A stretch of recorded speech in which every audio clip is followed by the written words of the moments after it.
Hello बच्चों, तो कैसे आप सब। आशा है कि आप सब बहुत अच्छे होंगे और एक बार फिर से अपनी तैयारी में लग गए होंगे। जैसा कि आप सभी को पता है कि आपका जो एग्जाम है वो री एग्जाम होने वाला यूपी पुलिस कांस्टेबल का, तो उसके लिए शानदार आपके लिए क्लास होने वाली है जो आपकी 4:15 पर इसी चैनल पर आपको मिलने वाली है। ठीक है, हम पहले थ्योरी करेंगे, उसके एक दिन प्रैक्टिस सेट करेंगे और एक दिन हम टॉपिक वाइज अच्छे तरीके से डिटेल से पढ़ने वाले हैं। देखिए, डिटेल से पढ़ने का फायदा क्या है, क्योंकि आपके पास अभी भी समय है। 6 महीने का जो समय दिया गया आपको, उसमें आप मान के चलिए 3 से 4 महीने मान के चलिए आपके पास समय है। ठीक है, एक दिन प्रैक्टिस कीजिए, एक दिन उस टॉपिक को अच्छे से हम कवर करेंगे। आज का जो हमारा प्रैक्टिस सेट होने वाला है, जैसा कि आपको यहां पर लिखा गया है कि दोबारा संघर्ष का जलवा वर्दी दिलाकर रहेगा। जो दोबारा संघर्ष है आपका, वो क्या करेगा? वर्दी दिलाकर रहेगा। तो शानदार तैयारी में जुट जाइए। पिछली बार जिनकी कमी रह गई थी, वो कमी अब की बार नहीं होनी चाहिए। एक ही लक्ष्य है, वर्दी। ठीक है, तो शुरुआत करें पहले क्वेश्चन से। ये क्लास जो है वो लास्ट तक देखना, शानदार जबरदस्त क्लास होने वाली है। ठीक है, तो देखिए यहां पर पहला क्वेश्चन की बात करें कि निम्नलिखित में से कौन गुप्त वंश का पहला शासक था जिसने महाराजा अधिराज की उपाधि धारण की थी। किस वंश से संबंधित प्रश्न पूछा गया, यह ध्यान रखना। पहला प्रश्न है गुप्त वंश से संबंधित। किससे है? गुप्त वंश से। ठीक है, इसमें प्रश्न क्या पूछा है कि किसने महाराजा अधिराज की भव्य उपाधि धारण की थी। तो किसने की थी? करिए प्रश्न को, किसने की थी? चंद्रगुप्त ने। ऑप्शन सी यहां क्या होगा? करेक्ट होगा। चंद्रगुप्त ने महाराजा धीराज की उपाधि धारण की थी। देखिए यहां पर हम समुद्रगुप्त के बारे में बात करें तो भारत का नेपोलियन की संज्ञा दी जाती है। किसकी संज्ञा दी जाती है? भारत के नेपोलियन की संज्ञा। ठीक है, इसी के साथ ये संगीत प्रेमी थे। अब हमें सर कैसे पता कि ये संगीत प्रेमी थे? देखिए इनके जो सिक्के थे ना, उन सिक्कों पर इनको वीणा बजाते हुए दर्शाया गया है। तो इससे अंदाजा लगाया जाता है कि जो समुद्रगुप्त थे वो क्या थे? संगीत प्रेमी थे। आई बात समझ में? इसी के साथ गुप्त वंश का जो संस्थापक था वो कौन था? श्री गुप्त था। कौन था? श्री गुप्त। ये भी आपको पता होना चाहिए। चंद्रगुप्त द्वितीय की यदि हम बात करें तो उन्होंने विक्रमादित्य की उपाधि धारण की थी। किसकी उपाधि? विक्रमादित्य की उपाधि धारण की थी। ये भी आपको पता होना चाहिए। प्रश्न को हम देख रहे थे, आंसर हमने किया, उससे रिलेटेड जितने भी फैक्ट बनते हैं उपाधियों से संबंधित, वो सभी मैंने आपके सामने रखे हैं। आशा है कि प्रश्न अच्छे तरीके से समझ में आया होगा, फिर आप इसको कभी नहीं भूलोगे। ध्यान से देखना इसको। ठीक है, क्लियर हो गई चीजें। चलिए अगला प्रश्न देखिए। निम्नलिखित में से किस दिन विश्व कंप्यूटर साक्षरता दिवस मनाया जाता है? विश्व कंप्यूटर साक्षरता दिवस कब मनाया जाता है? 2 दिसंबर को। ऑप्शन बी क्या होगा? करेक्ट होगा। ठीक है, यहां पर आपके सामने है 5 जून। 5 जून को मनाया जाता है विश्व पर्यावरण दिवस। क्या मनाया जाता है? विश्व पर्यावरण दिवस जो है वो 5 जून को मनाया जाता है। ठीक है, इसके साथ 30 सितंबर अंतर्राष्ट्रीय अनुवाद दिवस। अंतर्राष्ट्रीय अनुवाद दिवस, ठीक, ये मनाया जाता है 30 सितंबर को। डे से संबंधित हमेशा आपको एग्जाम में प्रश्न देखने को मिलेगा। तो जितने भी इंपॉर्टेंट डे हैं जो हम प्रैक्टिस सेट करने वाले हैं, उनमें अच्छे तरीके से क्लियर कर लेंगे। यहां पर आपका 2 दिसंबर को क्या मनाया जाता है? विश्व कंप्यूटर साक्षरता दिवस मनाया जाता है। ठीक है, इसी के साथ 5 जून की बात करें तो विश्व पर्यावरण दिवस मनाया जाता है। 30 सितंबर की यदि हम बात करें तो अंतर्राष्ट्रीय अनुवाद दिवस मनाया जाता है। क्लियर चीजें? चलिए अगला प्रश्न देखिए। निम्नलिखित में से किसने मोतीलाल नेहरू के साथ 1923 में स्वराज पार्टी की स्थापना की थी? यहां पर स्वराज पार्टी के बारे में आपसे प्रश्न पूछा गया है। तो स्वराज पार्टी की जो स्थापना है, सबसे पहले उसके बारे में बात करें तो 1 जनवरी 1923 को हुई थी। अब यहां पर प्रश्न में पूछा है कि मोतीलाल नेहरू के साथ और कौन था जिन्होंने स्वराज पार्टी की स्थापना की? तो कौन थे? CR Das, Chittaranjan Das. Option A क्या होगा? करेक्ट होगा। देखिए बहुत बार इनका नाम इस प्रकार से आपको ऑप्शन में मिलता है, CR दास।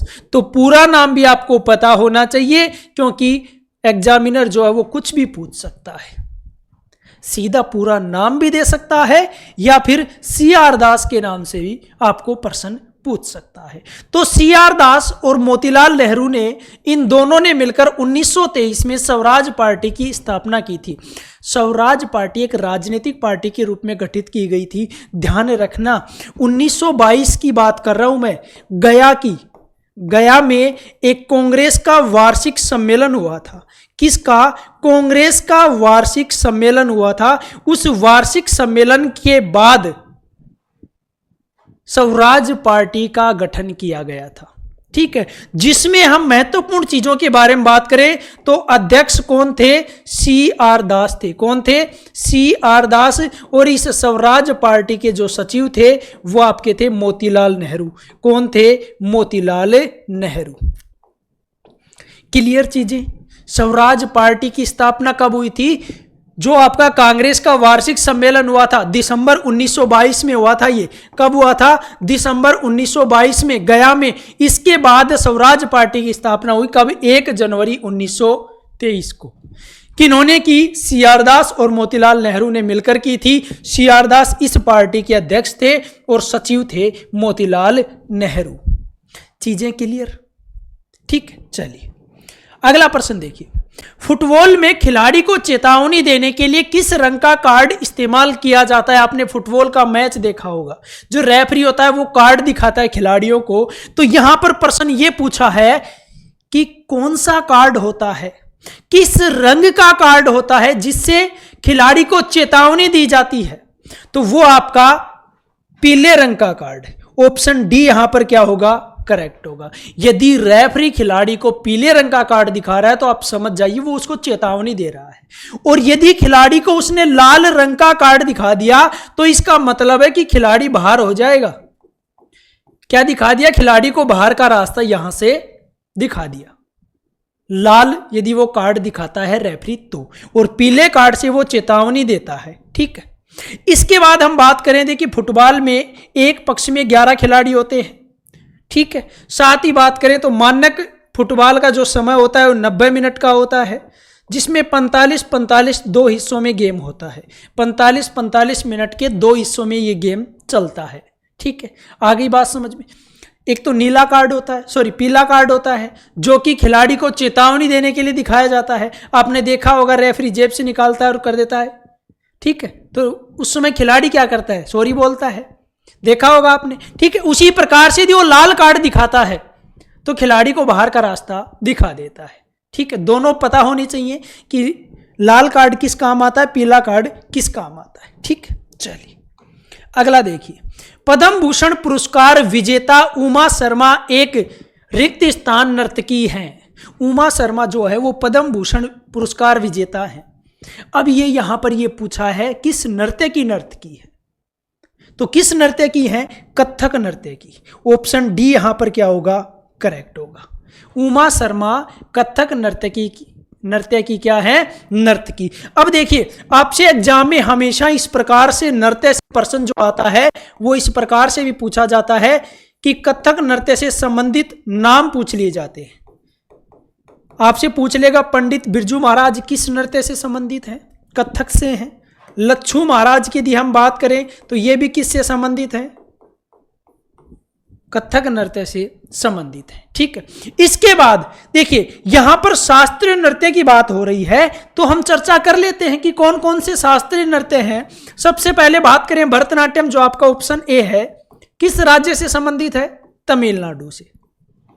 इससे संबंधित आपको एक और पॉइंट ध्यान रखना है, और वो पॉइंट क्या है कि सबसे पुराना शास्त्रीय नृत्य है। क्या है? सबसे पुराना शास्त्रीय नृत्य, ठीक है। इसके बाद ओडिसी, नाम से ही पता चल रहा है, तो किसका होगा? उड़ीसा का। याद रखने की आवश्यकता है? नहीं है, क्योंकि सीधा हमें पता चल रहा है कि ओडिसी उड़ीसा का है, ठीक है। यहां भी उड़ीसी लिख दिया, उड़ीसा लिखते हैं, चलो ठीक है। इसके बाद कथकली की बात करें तो केरल से संबंधित है, और आपको पता है केरल का एक और है, और वो एक और कौन सा है, मोहिनी अट्टम। मोहिनी अट्टम। यहां पर एक प्रश्न इस प्रकार से भी पूछा जाता है कि कथकली जो है वो किससे संबंधित है, भगवान कृष्ण से संबंधित है, और मोहिनी अट्टम जो है वो भगवान विष्णु से संबंधित है। यह भी आपको पता होना चाहिए। इसके बाद आगे हम चलें तो एक आपका आता है कुचिपुड़ी, शास्त्रीय नृत्य है जो किससे संबंधित है, आंध्र प्रदेश से संबंधित है। किससे संबंधित है, आंध्र प्रदेश से। इसके बाद हम बात करें मणिपुरी, नाम से ही पता चल रहा है मणिपुर का है, ठीक है। और एक आता है आपका सत्रिया जो कि असम का है। अब इसको लेकर एक प्रश्न एग्जाम में देखने को मिलता है, आपको पूछा भी जा चुका है कि सत्रिया जो है ना उसको संगीत नाटक अकादमी के द्वारा भारतीय शास्त्रीय नृत्य की श्रेणी में कब जोड़ा गया। तो यह जोड़ा गया था 15 नवंबर, ये डेट आपको याद होनी चाहिए, सन 2000 में, ठीक है। और कौन से नंबर का, 8वां, ये 8वां नंबर का शास्त्रीय नृत्य था जिसको शामिल किया गया शास्त्रीय नृत्य की श्रेणी में संगीत नाटक अकादमी के द्वारा। तो ये 8 शास्त्रीय नृत्य हैं जो मैंने आपके सामने रखे हैं, और ये आपको पता होने चाहिए कि कौन सा किस राज्य से बिलोंग करता है, किस राज्य से संबंधित है। देखिए फिर से देख लीजिए इनको आसानी से। भरतनाट्यम तमिलनाडु से संबंधित है, सबसे पुराना शास्त्रीय नृत्य है। ओडिसी उड़ीसा का है, कथकली केरल का है, और एक मोहिनीअट्टम भी है जो केरल का है जो भगवान विष्णु से संबंधित है। कुचिपुड़ी आंध्र प्रदेश का है, मणिपुरी मणिपुर का, और सत्रिया जो है वो असम का, जो कि 15 नवंबर सन 2000 को 8वें भारतीय शास्त्रीय नृत्य के रूप में शामिल किया गया था। और यहां पर जो नाम पूछा गया है वो उमा शर्मा जो कि एक कथक नृत्य से संबंधित है। और कथक की बात करें तो यह उत्तर प्रदेश से संबंधित है। किससे संबंधित है, उत्तर प्रदेश से। हुई चीजें क्लियर। हर चीज को आसान भाषा में समझना सीखिए, तभी ये आपको याद रहने वाले हैं, ठीक है। तभी ये क्या रहने वाले हैं, याद रहने वाले हैं। चलिए अगला प्रश्न देखिए। भारतीय संविधान का रिक्त स्थान अनुच्छेद जो राज्यपाल की सभी कार्यकारी शक्तियों से संबंधित है, राज्यपाल की सभी कार्यकारी शक्तियों से संबंधित है। देखिए प्रश्न को थोड़ा सा चेंज किया गया है। यदि ये सीधा सीधा पूछता तो आप आसानी से इसको कर सकते थे। सीधा किस प्रकार से पूछता कि राज्यपाल राज्य की कार्यपालिका का प्रमुख होता है, कौन से आर्टिकल में है, ये तो आप कर सकते थे। सीधा सीधा प्रश्न यदि आपसे पूछता तो ये आप कर देते। लेकिन यहां पर क्या पूछा है कि जो राज्यपाल की सभी कार्यकारी शक्तियों से संबंधित है, तो वो है आपका आर्टिकल 154। ऑप्शन सी यहां पर क्या होगा, करेक्ट होगा। चीजें क्लियर। देखिए भाग 6 के बारे में यहां पर बात करते हैं। किसके बारे में, भाग 6 के बारे में। 152 से 237 तक है। 152 से 237 आर्टिकल भाग 6 में है, ठीक है। अब इसमें आता है, क्या आता है, स्टेट, और इसमें एक आता है आपका राज्यपाल। क्या आता है, राज्यपाल। चलो राज्यपाल के बारे में बात करें तो आर्टिकल 153 क्या कहता है कि राज्य का एक राज्यपाल होगा। राज्य का क्या होगा, एक राज्यपाल। लेकिन एक संविधान संशोधन हुआ, 7वां संविधान संशोधन 1956, जिसके द्वारा कहा गया कि एक से अधिक राज्यों का भी एक राज्यपाल हो सकता है। तब से ऐसा हो रहा है, आपने देखा होगा कि 2 राज्यों का एक राज्यपाल भी रहता है, ठीक है। इसके बाद यहां पर देखिए, यदि हम 153 आर्टिकल हो गया, 154 की बात करें तो अभी मैंने बताया था कि राज्य की कार्यपालिका शक्ति किस में निहित होंगी, राज्यपाल में। जो संवैधानिक प्रमुख होगा वो कौन होगा, राज्यपाल, ठीक है। 154 हो गया। 155 की बात करें तो नियुक्ति कौन करेगा, राष्ट्रपति करेगा। 156 की यदि हम बात करें तो पदावधि, कहने का मतलब राज्यपाल का जो कार्यकाल है उसके बारे में यहां पर चर्चा की गई है। किस आर्टिकल में, आर्टिकल 156 में। इसके बाद आर्टिकल 157 क्या कहता है, योग्यता। कि राज्यपाल बनने के लिए क्या योग्यताएं होनी चाहिए। जैसे आप यूपी पुलिस का फॉर्म एग्जाम अप्लाई करते हो, जब अप्लाई किया था तो आपसे ये मांगा, उस नोटिफिकेशन में ये बताया गया था कि आप 12th पास होने चाहिए। हर एग्जाम के लिए अलग क्वालिफिकेशन होती है, उसी प्रकार से यहां पर राज्यपाल के लिए क्वालिफिकेशन योग्यताएं जो हैं वो दी गई है कि वह भारत का नागरिक हो, 35 वर्ष की आयु पूर्ण कर चुका हो और विधानसभा का सदस्य चुने जाने योग्य हो। ठीक है, इसके बाद 158 कहता है कि शर्तें, कंडीशन कि वह लाभ के पद पर ना हो। यह है आर्टिकल 158। इसके बाद आपका आता है आर्टिकल 159। इसमें है राज्यपाल को शपथ, राज्यपाल की जो शपथ है वो, और शपथ कौन दिलाता है? हाई कोर्ट का मुख्य न्यायाधीश, ये दिलाता है राज्यपाल को शपथ। तो ये आर्टिकल है जो राज्यपाल से संबंधित है। कुछ परेशानी आई समझने में? अरे सीधे से है, सिर्फ याद करना है आपको। क्या करना है? याद करना है। अरे आप जिस चीज को पाना चाहते हो उसके लिए यदि मेहनत नहीं करोगे तो फिर क्या फायदा जिंदगी का? समझ रहे हो क्या कहना चाह रहा हूं? क्योंकि आपको चाहिए नौकरी, और नौकरी पाने के लिए आपको पता है क्या चाहिए? मेहनत चाहिए। और यदि आप उसके लिए मेहनत ही नहीं करोगे तो फिर क्या ही फायदा है जिंदगी का? जिस चीज को पाना चाहते हो उसके लिए मेहनत तो कीजिए। तो इन चीजों को अच्छे से समझिए, आसानी से समझ में आने वाली चीजें हैं, कुछ ज्यादा वो नहीं है। ठीक है, देखिए आर्टिकल 153, राज्य का एक राज्यपाल होगा, सीधी सी बात है। लेकिन उसमें एक संविधान संशोधन किया गया था, 7वां संविधान संशोधन 1956, जिसके द्वारा यह बताया गया कि एक राज्य या फिर एक से अधिक राज्यों का एक राज्यपाल हो सकता है। ये चीजें ऐड की गई थी। इसके बाद आर्टिकल 154 की राज्य की कार्यपालिका का प्रमुख होगा कौन? राज्यपाल, अर्थात संवैधानिक प्रमुख होगा। यदि हम वास्तविक प्रमुख की बात करें, स्टेट की बात कर, राज्य की हम बात कर रहे हैं, तो आपका मुख्यमंत्री होगा। उसी प्रकार से आपका सेंटर की बात करें तो राष्ट्रपति होता है, और उसी प्रकार वास्तविक होता है प्रधानमंत्री। 155 की बात करें तो राज्यपाल की नियुक्ति कौन करेगा? प्रेसिडेंट करेगा, राष्ट्रपति करेगा। 156 में उसका कार्यकाल पदावधि दी गई है 5 वर्ष, वैसे ये राष्ट्रपति के प्रसाद पर्यंत पद पर रहता है। 157 की बात करें तो योग्यताएं हैं। 158 की बात करें तो टर्म्स एंड कंडीशन कह सकते हैं, शर्तें हैं कि वह लाभ के पद पर नहीं होना चाहिए। और 159 में है राज्यपाल की शपथ, जो कि हाईकोर्ट का उसको मुख्य न्यायाधीश दिलाता है। क्लियर चीजें? चलिए अगला प्रश्न देखिए। पुस्तक वी आर डिस्प्लेस्ड के लेखक कौन है? ये एक पुस्तक है, और इस टॉपिक से भी आपको प्रश्न देखने को मिलता है कि वी आर डिस्प्लेस्ड नामक पुस्तक के लेखक कौन है।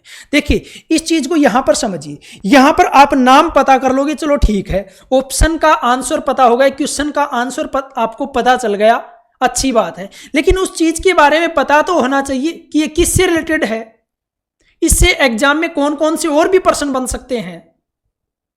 तो देखिए वी आर डिस्प्लेस्ड के पुस्तक के लेखक हैं, यहां पर ऑप्शन सी हमारा करेक्ट होगा, मलाला यूसुफजई। अब ये मलाला यूसुफजई है कौन? लगभग आप जानते होंगे, यदि नहीं जानते तो आपको बता दूं कि एक महिला शिक्षा के लिए एक पाकिस्तानी कार्यकर्ता है। क्या है? महिला शिक्षा के लिए इन्होंने पाकिस्तान में आवाज उठाई थी, और ये क्या है? एक पाकिस्तानी कार्यकर्ता। इनके ऊपर देखिए वहां पर क्या हुआ था, जब इन्होंने आवाज उठाई तो इनके घर को तोड़ दिया था और इन पर गोलियां वगैरह चला दी थी। तब से ये वहां से आ गई थी, और कहां चली गई? वर्तमान में ये यूके में रह रही है। कहां रह रही है? यूके में। देखिए इनके बारे में बात करें तो अभी हाल ही का मुद्दा है, ये आजकल कश्मीर के बारे में बहुत बोलने लग गई है। ठीक है, कश्मीर जो मैटर है हमारा, उसके बारे में ये कुछ ज्यादा ही ट्वीट वगैरह करने लग रही है। तो देखिए इनकी बात को तवज्जो दी जाती है। तवज्जो क्यों दी जाती है? क्योंकि ये नोबेल पुरस्कार विजेता है। हमारे यहां देश में दी न जाए ये जरूरी नहीं है, हमारे तो यहां कौन देगा इसको तवज्जो, लेकिन बाहर जो है ना वो तवज्जो दी जाती है। ये यूके में रह रही है, नोबेल पुरस्कार विजेता है, सबसे कम उम्र की नोबेल पुरस्कार, 17 वर्ष की आयु में इनको नोबेल पुरस्कार दिया गया था 2014 में। इसी के साथ भारत के एक व्यक्ति थे जिनको भी दिया गया था, कैलाश सत्यार्थी। इन दोनों को साथ में क्या दिया गया था? नोबेल पुरस्कार दिया गया था। ठीक है, ये कहाँ रह रही है? यूके में वर्तमान में रह रही है। साथ ही एक चीज और ध्यान रखना, जो हमें याद रखने की आवश्यकता तो नहीं, लेकिन हमारे एग्जाम के लिए इंपॉर्टेंट है कि इनका जो जन्मदिन है ना वो 12 जुलाई को आता है। अब आप सोच रहे हो सर इसके जन्मदिन से हमें क्या लेना देना? जी थोड़ा बहुत तो लेना देना है, तभी मैं आपको बता रहा हूं क्या लेना देना है। उस चीज को समझिए कि 12 जुलाई को इनका जन्मदिन मनाया जाता है और संयुक्त राष्ट्र के द्वारा इस दिन को मलाला दिवस के रूप में घोषित किया गया है। अंतर्राष्ट्रीय मलाला दिवस के रूप में घोषित किया गया। किसको?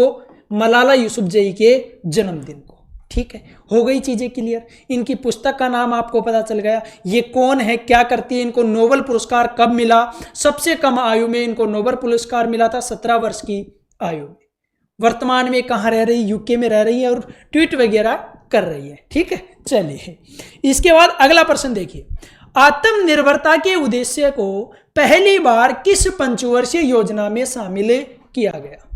जो आत्मनिर्भरता का उद्देश्य था कि हम आत्मनिर्भर बने, इस उद्देश्य को कौन सी पंचवर्षीय योजना में शामिल किया गया? तो वो आपकी थी तीसरी पंचवर्षीय योजना। ऑप्शन ए यहां पर क्या होगा?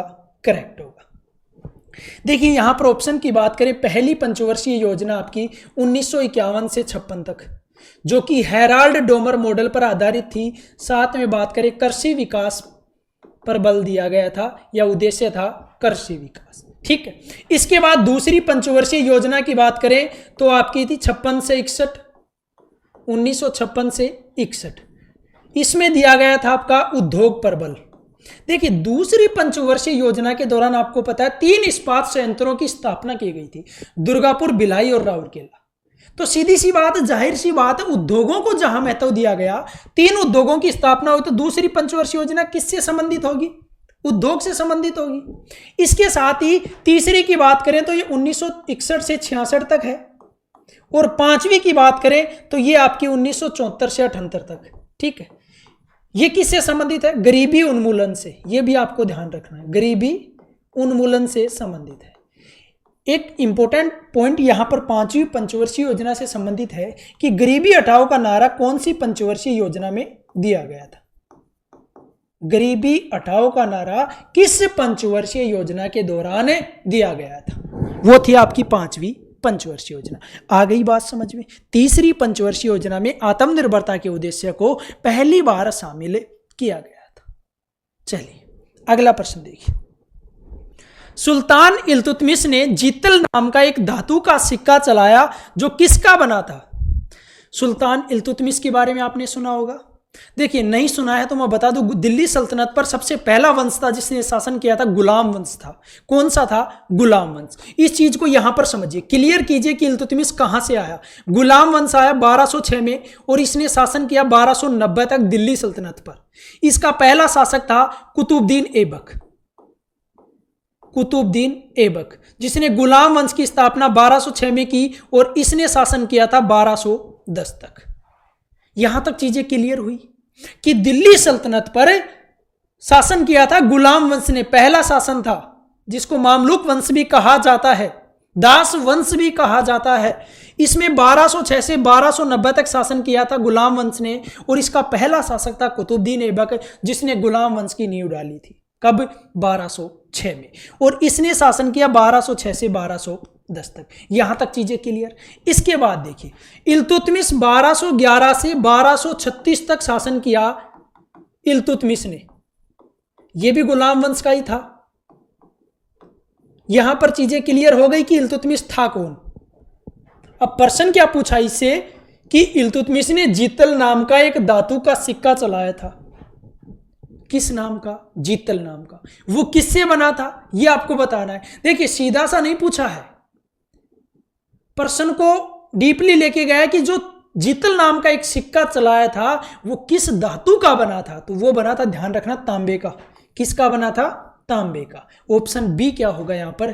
करेक्ट होगा। इसके साथ ही यहां पर यदि सिक्कों की बात हुई है तो पहला पॉइंट ये है कि भारत में जो सोने के सिक्के चलाए थे वो कुषाण वंश के शासकों ने चलाए थे। किन्होंने चलाए थे? कुषाण वंश के शासकों ने। यह जरूर ध्यान रख लेना। भारत में सोने के सिक्के जिन्होंने जारी किए थे वो कुषाण वंश के शासकों के द्वारा किए गए थे। इसके बाद मोहम्मद बिन तुगलक की हम बात करें, मोहम्मद बिन तुगलक, ठीक है, इसने क्या किया था, सांकेतिक मुद्रा जारी की थी। सांकेतिक मुद्रा जारी की थी किसने, मोहम्मद बिन तुगलक ने, ठीक, ध्यान रखना, सांकेतिक मुद्रा किसने जारी की थी, मोहम्मद बिन तुगलक ने जारी की थी। इसी के साथ शेर शाह ने एक चांदी का सिक्का चलाया था, चांदी का सिक्का, जिसका नाम क्या था, जिसको रुपया कहा गया। क्या कहा गया, रुपया कहा गया। और इसमें जो इंपॉर्टेंट है वो ये है कि इसका वजन कितना था, 178 ग्रेन था। इस चांदी के सिक्के का वजन जो शेरशाह ने चलाया था, जिसका नाम रुपया था, इसका जो वजन था वो 178 ग्रेन था। देखिए, जिस प्रकार से आपके सामने ये प्रश्न निकल कर आया है कि जो इल्तुतमिश ने जीतल नाम का सिक्का चलाया था वो किसका बना था, उसी प्रकार से आपसे पूछा जा सकता है कि शेरशाह ने एक चांदी का सिक्का चलाया था जिसका नाम रुपया था, उसका वजन कितना था।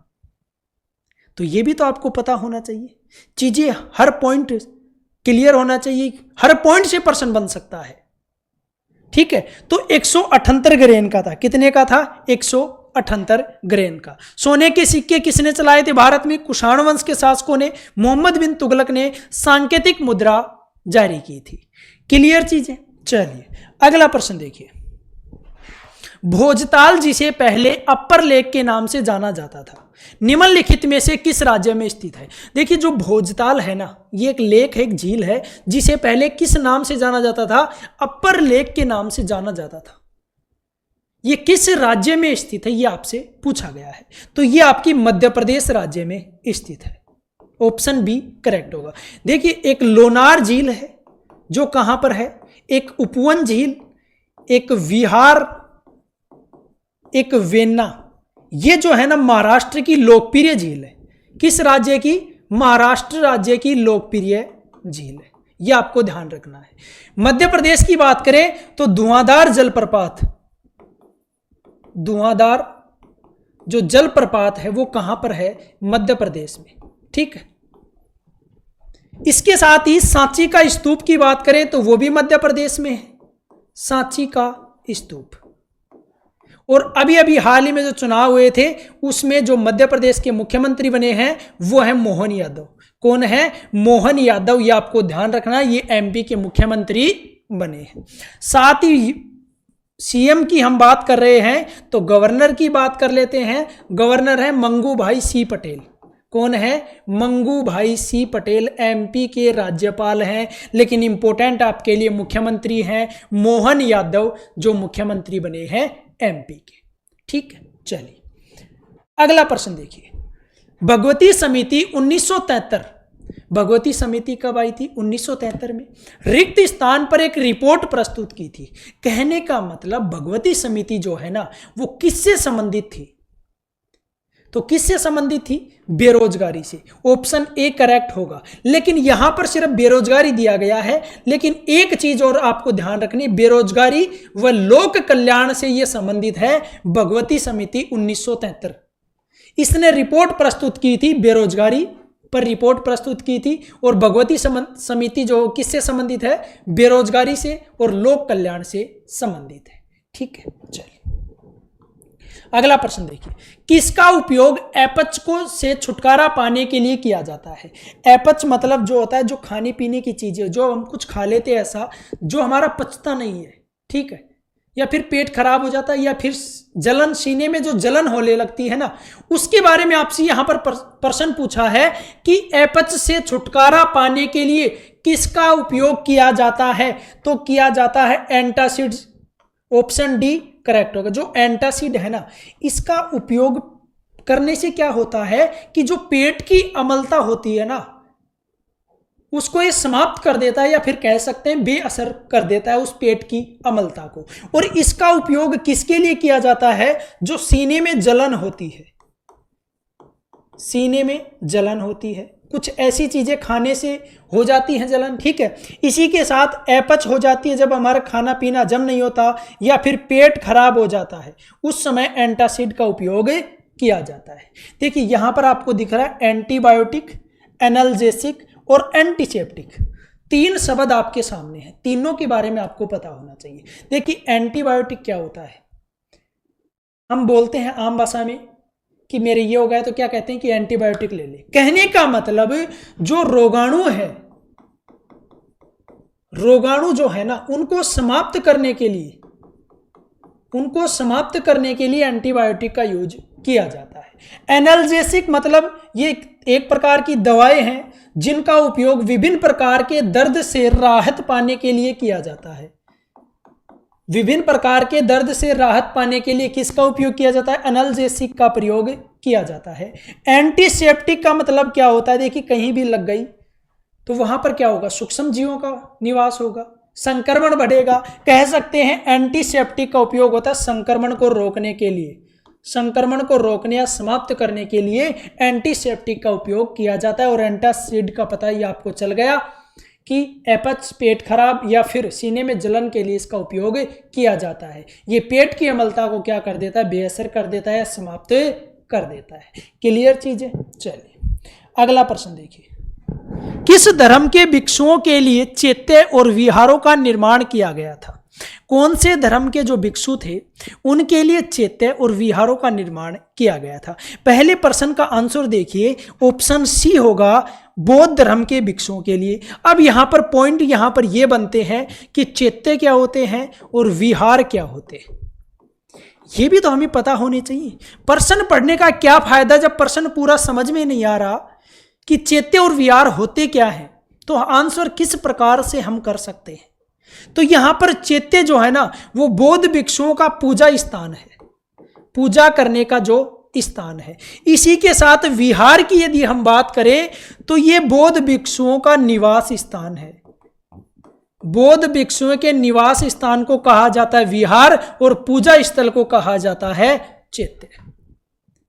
ठीक है, तो ध्यान रखना बौद्ध भिक्षुओं के लिए चैत्य और विहारों का निर्माण किया गया था। जो बौद्ध धर्म के भिक्षु थे उनकी हम यहां पर बात कर रहे हैं। चलिए अगला प्रश्न देखिए, निम्नलिखित किस ब्रिटिश वायसराय ने 1905 में बंगाल का विभाजन किया था? बंगाल विभाजन एक ऐसा इंपॉर्टेंट टॉपिक है जो हमेशा यहां से एग्जाम में देखने को, यहां से प्रश्न छोटा मोटा जैसा भी प्रश्न है वो आपको देखने को मिलता है। देखिए बंगाल विभाजन की यदि हम बात करें तो यहां पर पूछा है कि किस वायसराय ने 1905 में बंगाल का विभाजन किया था। तो सबसे पहले हमारा आंसर देख लेते हैं, ऑप्शन बी लॉर्ड कर्जन ने।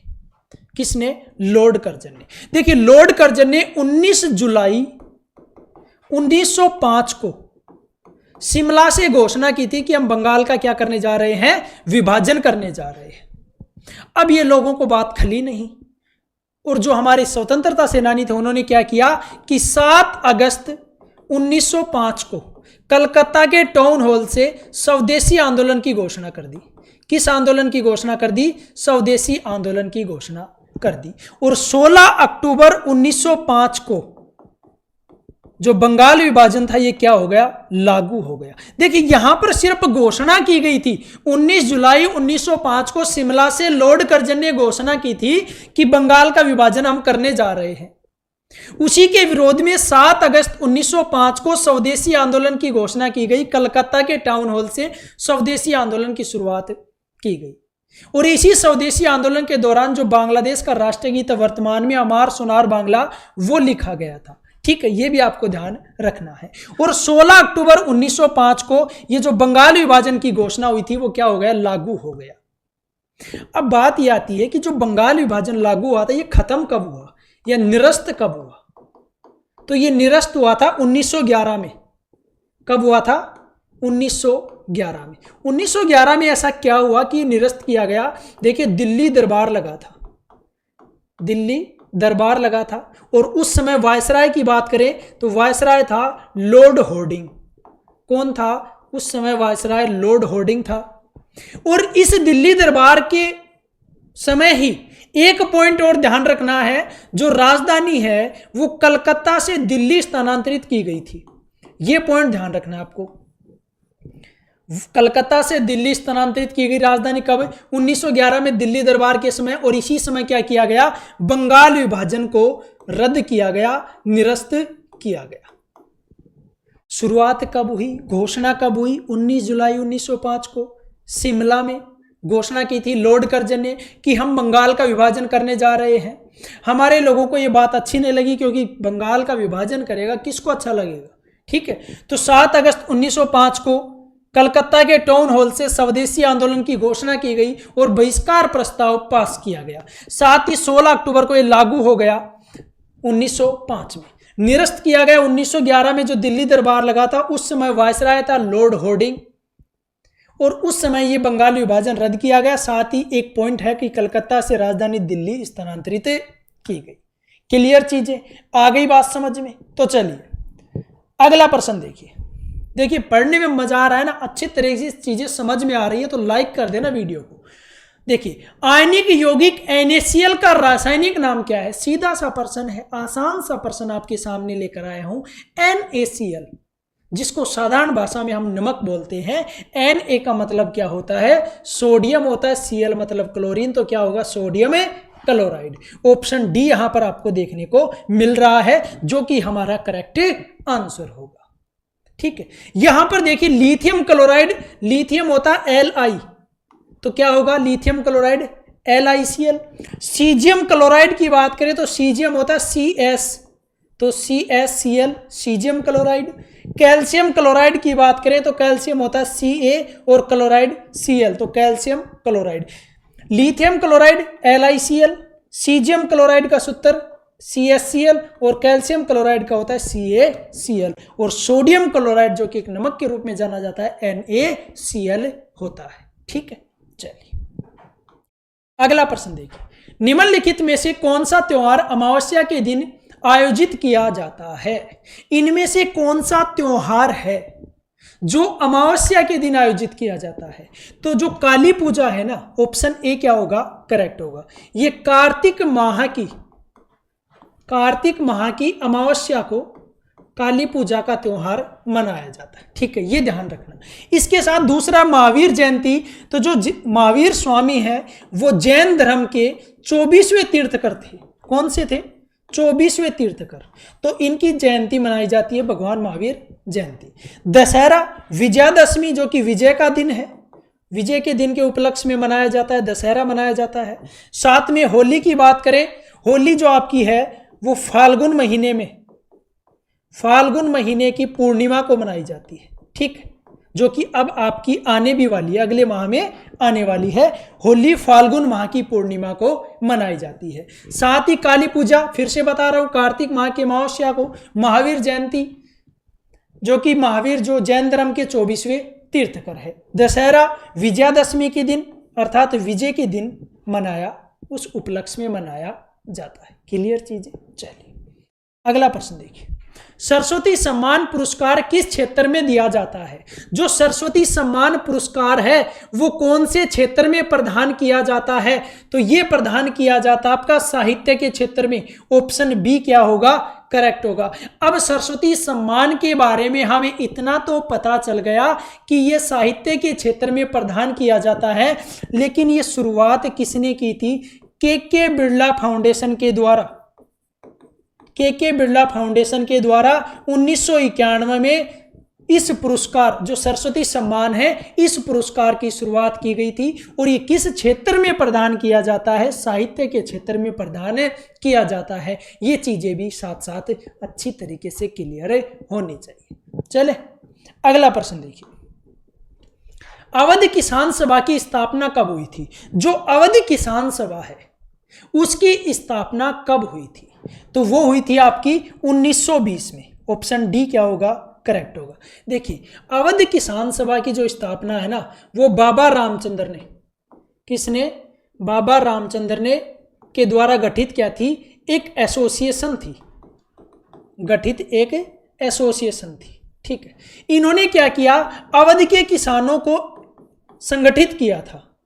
अवध के किसानों को क्या किया, संगठित किया था और जमींदारों के खिलाफ पहले विद्रोह का नेतृत्व किया था। तो अवध किसान सभा की स्थापना कब हुई? 1920 में। बाबा रामचंद्र के द्वारा गठित एक एसोसिएशन थी अवध किसान सभा, और इसमें कार्य किया गया था अवध के किसानों को संगठित करने का कार्य और जमींदारों के खिलाफ पहले विद्रोह का नेतृत्व किया गया था। ठीक है, चलिए अगला प्रश्न देखिए। भारत में प्रायद्वीपीय पठार का आकार होता है। भारत में जो प्रायद्वीपीय पठार है उसका आकार कैसा होता है? तो किस प्रकार का होता है? त्रिकोणीय। ऑप्शन बी क्या होगा? करेक्ट होगा। देखिए प्रायद्वीपीय पठार के अंतर्गत हम बात करें, एक तो आपका आता है छोटा नागपुर का पठार, एक आपका आता है दक्कन का पठार, एक आपका आता है बुंदेलखंड का पठार।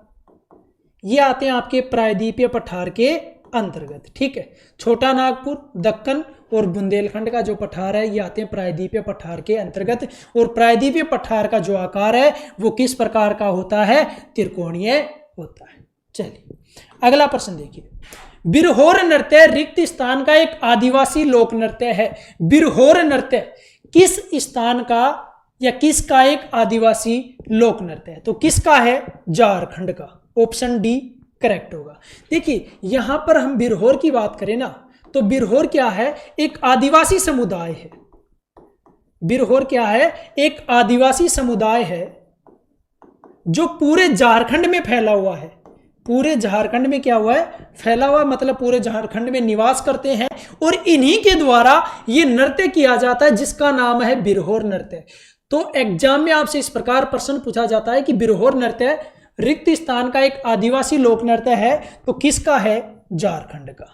ठीक है, तो ये थे आज के हमारे प्रैक्टिस सेट के इंपॉर्टेंट महत्वपूर्ण प्रश्न जो कि आपने देखे होंगे। आपको शानदार अच्छी तरीके से चीजें समझ में आई होंगी।